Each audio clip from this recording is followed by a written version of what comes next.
Hello students, नमस्ते। मैं हूं पंकज और right now I am studying in AIIMS Delhi. और आज मैं एक सीरियस बात लेके आया हूं आपके लिए, स्पेशली 12th बोर्ड के लिए, और वो भी रिलेटेड टू फिजिक्स।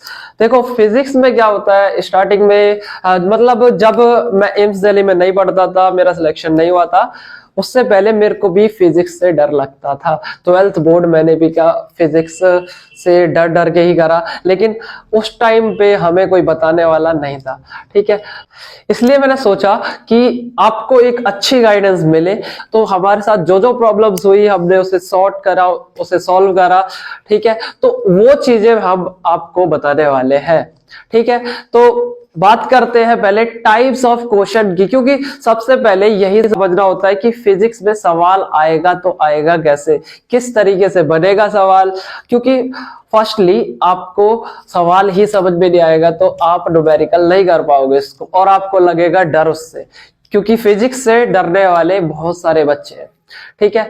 तो आपको पहले समझना है कि किस टाइप का क्वेश्चन आने वाला है, किस तरह का क्वेश्चन बनेगा, और उसके बाद मैं बताऊंगा आपको 30 डेज की प्लानिंग कि आप किस किस चैप्टर को किस सीक्वेंस वाइज से पढ़ें, जिससे आपके बोर्ड में अच्छे मार्क्स आए, आप बोर्ड में फिजिक्स के अंदर अच्छे स्कोर तक पहुंच जाओ, ठीक है। तो हम बात करते हैं पहले टाइपोलॉजी ऑफ क्वेश्चन, क्योंकि टाइपोलॉजी क्या है, किस टाइप का क्वेश्चन आएगा। देखो, पहला है आपके पास रिमेम्बरिंग टाइप। रिमेम्बरिंग टाइप क्या, आपको याद रखने पड़ेंगे कुछ क्वेश्चंस, कुछ टॉपिक्स, कुछ टर्म्स, कुछ वैल्यूज।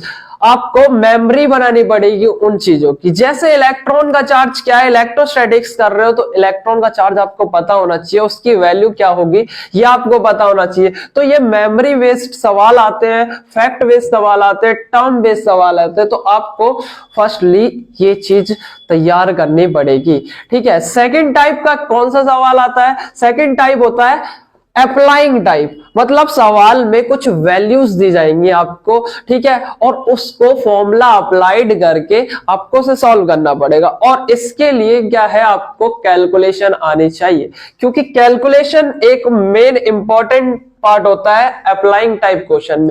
उसमें वैल्यूज होती है, आपको कैलकुलस मेथड अप्लाई करना पड़ता है, आपको डिफरेंशिएशन, इंटीग्रेशन और मल्टीप्लाई, डिवीजन वो करने पड़ते हैं।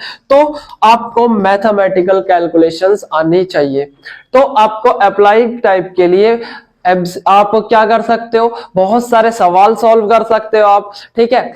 और थर्ड टाइप है आपके पास एनालाइजिंग टाइप। एनालाइजिंग टाइप में क्या आएगा, आपको सिचुएशन बना के दी जाएगी क्वेश्चन में, मतलब लैंग्वेज आपको घुमा के दी जाएगी। तो उसे कैसे करोगे आप, आपको क्या करना है, पहले क्वेश्चन पूरा रीड करो, फिर उस क्वेश्चन को स्मॉल फ्रेगमेंट में तोड़ लो। आप इजीली आप क्या कर सकते हो, break the question and examine.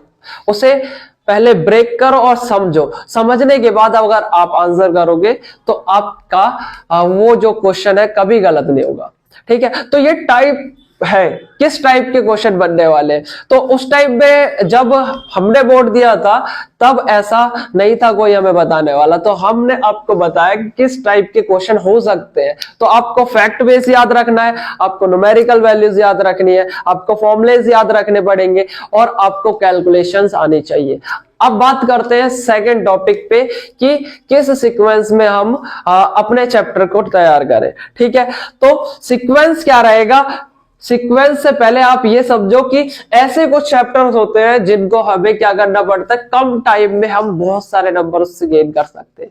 मतलब आप कह सकते हो लेस एफर्ट मोर मार्क्स, ठीक है। तो इसमें पहला जो सेगमेंट है फिजिक्स का वो है मॉडर्न फिजिक्स। मॉडर्न फिजिक्स ज्यादातर बच्चे नहीं करते, ठीक है, वो इसको छोड़ देते हैं। ये बहुत इजी सेगमेंट है जिसको तुम कम टाइम में ज्यादा मार्क्स ला सकते हो। इस वाले सेगमेंट में अगर आप करोगे तो उन बच्चों से आप ऊपर पहुंच जाओगे।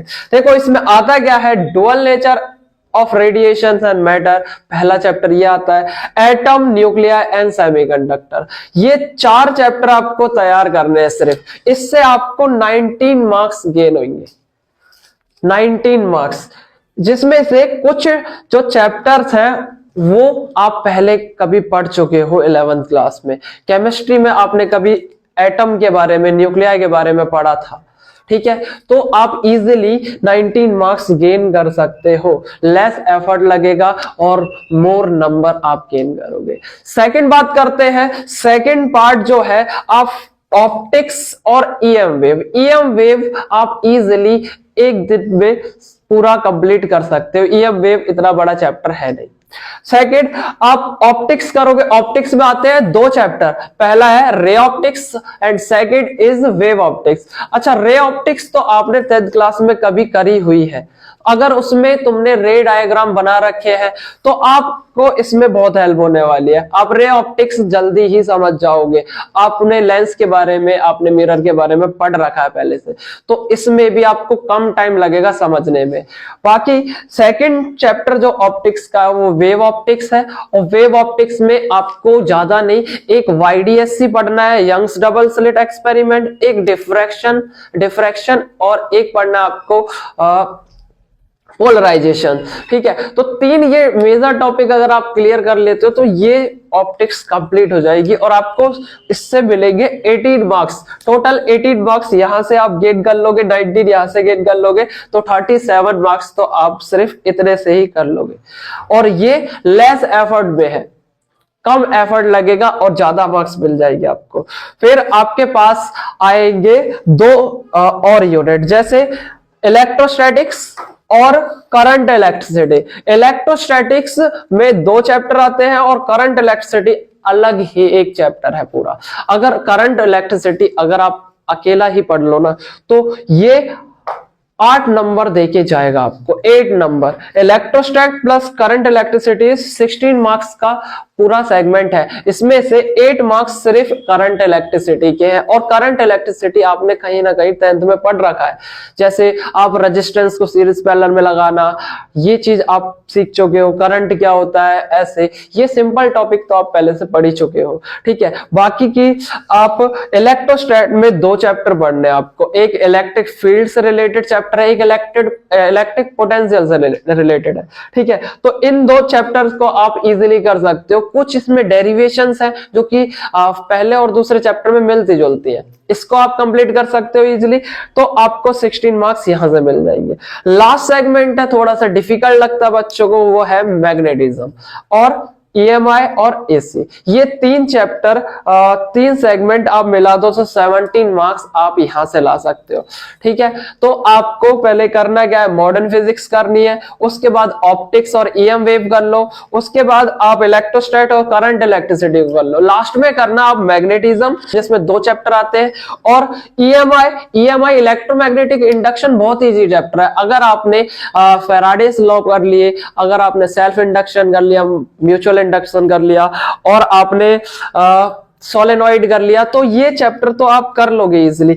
एसी में आप सर्किट कर लो सारे, जैसे कि आपके पास LC सर्किट होता है, प्योर R प्योर L, ये RLC सर्किट, ये सारे सर्किट अगर आप कंप्लीट कर लेते हो तो ये आपके 3 चैप्टर कंप्लीट हो जाएंगे 17 मार्क्स के।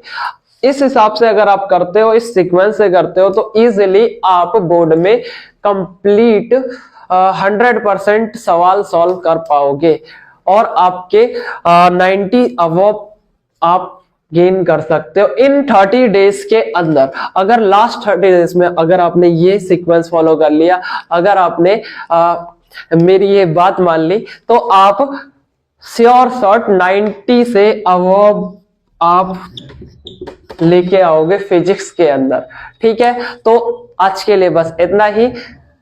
लाइक शेयर एंड सब्सक्राइब करें ट्रायोमोटिव्स को, और अभी बोर्ड में सिर्फ बचे हैं 30 डेज, तो ऑल द बेस्ट।